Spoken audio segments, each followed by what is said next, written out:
নিজের ঘরের জন্য কেনাকাটা করতে কার না ভালো লাগে বলেন, তাও যদি হয় আবার নিজের পছন্দের সব জিনিস। প্রায় 2 মাস পরে আবারও যাচ্ছি আমাদের আলমডাঙ্গা বাজারে কিছু কেনাকাটা করার জন্য। তো হ্যালো এভরিওয়ান, আসসালামু আলাইকুম। সবাই কেমন আছেন? আশা করি সবাই ভালো আছেন। আলহামদুলিল্লাহ, আমি এবং আমার বাবজান আমরা দুজনেই অনেক ভালো আছি। বেলা দুপুর 12টার সময় আমার বাবজানের স্কুলে গিয়ে আমি বসেছিলাম। প্রায় 2 ঘন্টা বসে থেকে আমার বাবজানকে নিয়ে চলে আসলাম। স্কুল থেকে সরাসরি আমরা মার্কেটে চলে যাচ্ছি একটি ভ্যানে করে। আমি আর আমার বাবজান বরাবরই ভ্যানের পেছন সাইডে বসি, অনেক মজা করি। সামনে একটি ব্যাংকে আমাদের কাজ আছে, কাজগুলো সেরে আমরা চলে যাব মার্কেটে। আজকে আপনাদের সাথে এইটাই শেয়ার করব আমরা বাজারে গিয়ে আমি এবং কি আমার বাবজান কি কি কেনাকাটা করি। এই গরিবের কেনাকাটার লিস্টে কি বা থাকতে পারে। তারপরেও আপনারা যেহেতু আমার একটা পরিবার এবং কি আপনাদেরকে আমি অনেক ভালোবাসি, এই জন্য যে কোনো কাজই হোক না কেন জানি আপনাদের সাথে সবকিছুই আমার শেয়ার করতে ভীষণ ভালো লাগে। ব্যাংকের কাজগুলো সেরে আমি আর আমার বাবজান উঠে পড়লাম একটা অটো গাড়িতে। দেখেন গাইজ,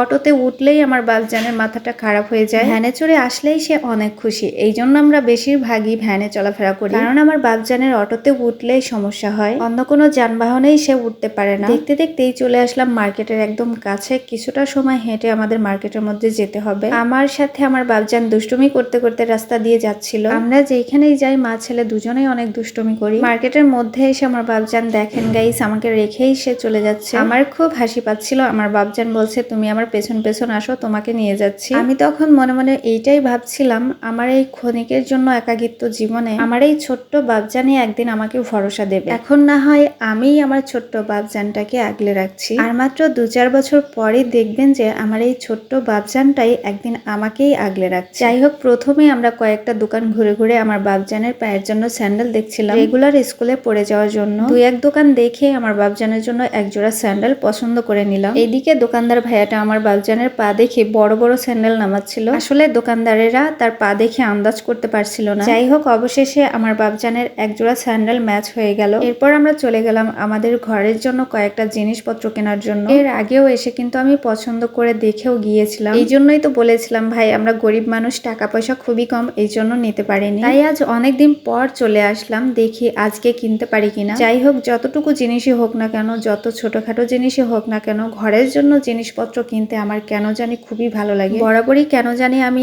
এসব জিনিসের প্রতি খুবই দুর্বল। টাকা থাকুক বা না থাকুক, আমার মনে হয় যদি কিনে নিতে পারতাম। সাংসারিক জীবনে পা রেখে মোটামুটি কম জিনিসও কেনা হয়নি, কিন্তু তারপরেও মনে হয় আমি নিজে কিছুই করলাম না, কিছুই কিনতে পারলাম না। আসলে এরকমটা কি সব মেয়েদেরই মনে হয়, নাকি আমারই শুধু এরকম সমস্যা? এইসব ঘরে আসলেই আমি সবকিছু বিছলায় বিছলায় বার করি কোন জিনিসটা আনকমন এবং কি কোন জিনিসটা নতুন আসছে। বিশ্বাস করেন গাইস, টাকা থাকলে সবকিছুই নিয়ে যাইতাম। আসলে আফসোস, টাকাটাই নাই। আসলে আমাদের মতো খয়রাতিদের এরকম মার্কেট করা ঠিক না। এইসব জায়গাতে আসলে শুধু টাকাই দরকার, বড়লোকেরা শুধু আসবে, আমরা না। তাই কি আর করার, এক বুক আফসোস নিয়ে চলে গেলাম এই দোকান থেকে ছোটখাটো কয়েকটা জিনিস কিনে। এরপর কসমেটিক্স দোকান থেকে আমার জন্য রেগুলার কয়েকটা কসমেটিক্স কিনে নিলাম। মোটামুটি এর মধ্যে কয়েক ধরনের জিনিস আমাদের কেনাকাটা হয়ে গেল। এরপর চলে গেলাম আমার বাবজানের খাবার জিনিস কেনার জন্য। মার্কেটের মধ্যে সেরকম কোনো দোকান খুঁজেই পাচ্ছিলাম না, এই জন্য একদম বাইরে চলে গেলাম, কারণ আমার বাবজানকে স্কুল থেকে সরাসরি মার্কেটে নিয়ে চলে এসেছি। দোকানের সামনে আসতেই দেখলাম অনেক সুন্দর সুন্দর বড়ই বিক্রি হচ্ছিল, কারণ বড়ই ফল আমার খুবই পছন্দ